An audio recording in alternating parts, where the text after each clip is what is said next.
And moving to the war in Europe, Russian President Vladimir Putin has proposed placing Ukraine under temporary UN control to pave the way for new elections and key peace agreements.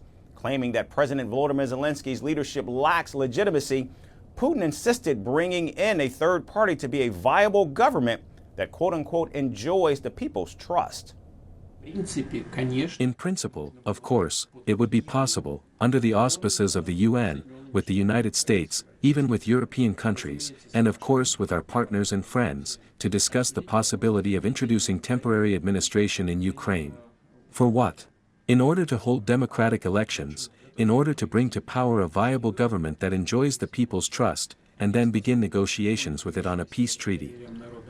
However, the Russian leader's proposal has been met with skepticism. The White House National Security Council emphasized that Ukraine's governance is determined by its constitution and its people. There has been no immediate comment from Ukraine, however. President Zelensky has repeatedly rejected any notion questioning his legitimacy, and he insists that elections are impossible under martial law, which he imposed in response to Russia's invasion back in 2022. Regarding the UN, with all due respect, the UN will not protect us from the occupation or Putin's desire to come back. We don't see the UN as an alternative for the military contingent or security guarantees. The deal of complete ceasefire has been on the table for a week. There is no ceasefire only because Putin does not accept this offer. So, we need to put pressure on Russia.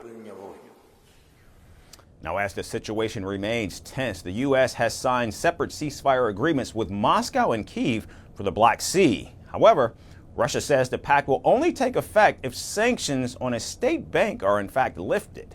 The Kremlin also previously dismissed a broader 30-day ceasefire proposal from Washington. We will need clear guarantees.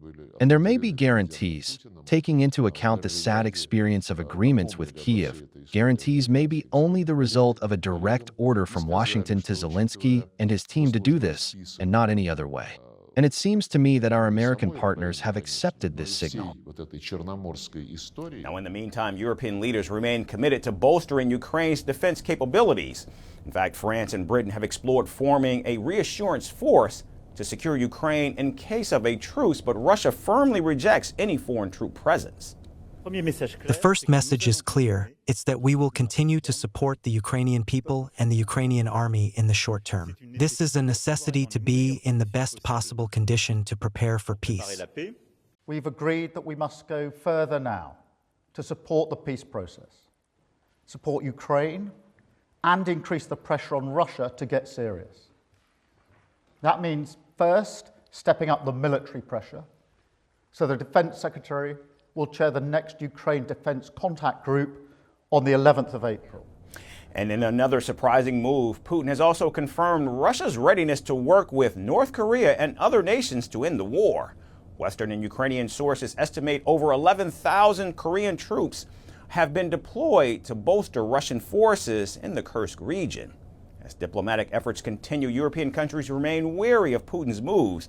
And with the war raging on, questions still linger if Putin's proposal will bring peace to Ukraine or deepen divisions. Greeting you with aloha and namaste.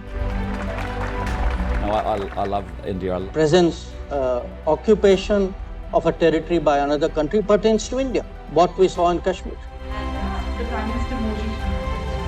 How do you see Trump's America? Yes, the current administration behaves differently from the previous administration.